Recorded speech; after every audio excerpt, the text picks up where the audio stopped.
Mabuhay! Maupay nga adlaw! Ito na nga tayo sa day 2 ng ating Baguio adventure.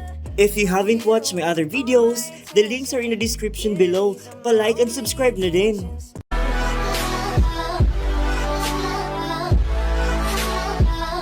Another beautiful day na naman to enjoy Baguio. We first visited Igorot Garden, situated near Burnham Park. It features a stage of 5 Ifugao warriors reflecting the tribal past of the Cordillera Mountains. While heading to our next destination, I stationed myself on the side of Magsaysay Avenue. Then I proceed to Magsaysay Road to look for a jeepney bound to junction of Mount Kalugong. I rode a jeepney with lower Tomay at signage. Pwede rin ang iba pang jeep with cruise, Camp Dangwa, Upper Tumay na nakalagay sa harapan. 18 pesos ang pamasahe. After several minutes, you'll be at your drop-off point na nga. Starting here, linakad ko na nga ang papuntang taas. It took me 30 minutes to get there. Paalala, if you decided din to hike, magbaon po kayo ng napakaraming energy. Very exhausting ang lakarang ito. Or better, hire a taxi paakyat. Or if you have your own car, please be careful. Steep at ang narrow ng place. Reaching the registration area is a bit challenging too. Aakitin mo ito using stairs made of steel bars na nakakahingal pa din. It took me 15 minutes to hike. Upon entering the park, you'll be welcomed by their staff. A registration fee of 100 pesos will be asked from you. Bubungad sa iyo ang malawak na park, surrounded by numerous tall pine trees. Ang sarap i-enjoy, ang tahimik at napakagandang lugar. This park offers a variety of activities such as trekking or eco walk, picnics, and even camping. They named pala the place Mount Kalugong because Kalugong is a local term for hat, and the rock formation on the park looks like a hat when you're down the valley. The place, which is located in Barangay Tawang, is well known for its rock formations on the top of the mountain with an overlooking view of La Trinidad Benguet. Here nga sa area na ito, you'll be amazed by a lot of striking rock formations with an overlooking view of the strawberry farm and local houses of La Trinidad. Very risky ang mag-take ng photos on top of the rock formations, but if you're careful and brave, you could have great shots at its perfect view. For my case, hanggang tingin na lang ako sa napakagandang view. Paalala, if you wanted to visit here, be sure to have your proper hiking get-up. I even explored the other side of the area. I was curious kasi if I could have another side to have a better view of the strawberry farm and the houses of La Trinidad. Hindi nga ako nagkamali. This is so rewarding. Talagang napakaganda. Just be extra careful. Matatalim and steep ang mga rock formations dito.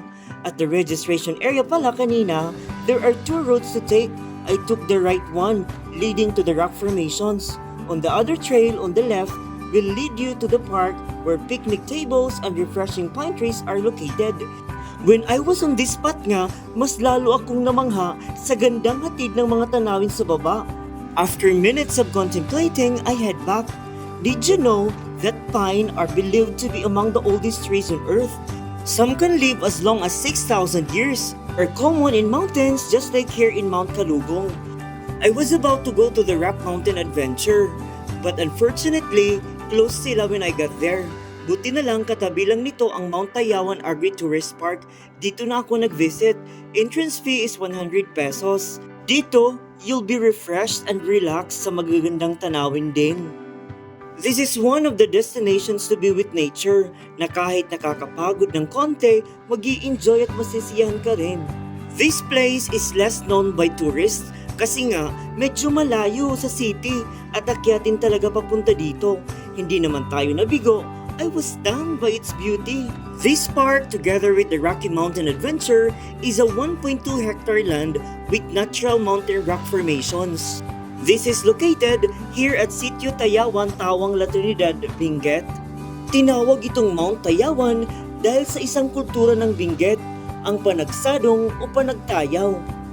Makikita rito ang mga katutubong kagamitan ng mga Igorot gaya ng gangsa, silyase at kaldero. Ito'y tinawag na Agri-Tourist Park dahil sa mga medicinal plant, gulay at ibang pananim na makikita dito.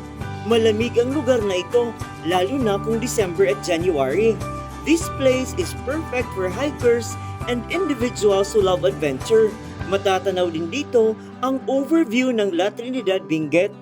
According to the owner of this area na si Miss Petra Cabato, binili daw nila ang lupain noong pang 1983. They converted it as a tourist spot mula nang lumaganap ang COVID-19 pandemic.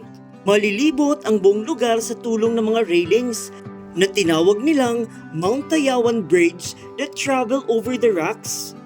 Take a look at this beautiful view of the La Trinidad. Makikita ang napakagagandang mga bahay na kapalibot sa famous na strawberry farm. Ang ganda! After ko dito, nagtungo na nga ako sa strawberry farm. Accessible po ito kasi along the highway lang ang iskinitang papasukan natin. Kunting lakad lang, nasa Benguet Agri-Pinoy Trading Center na tayo, kung saan matatagpuan ang samut-saring paninda, mostly pagkain at pasalubong ang makikita mo dito. Pinagpatuloy ko na nga ang aking travel, sakay na naman ako ng jeep. This time, dadaan tayo sa Colors of Stobosa.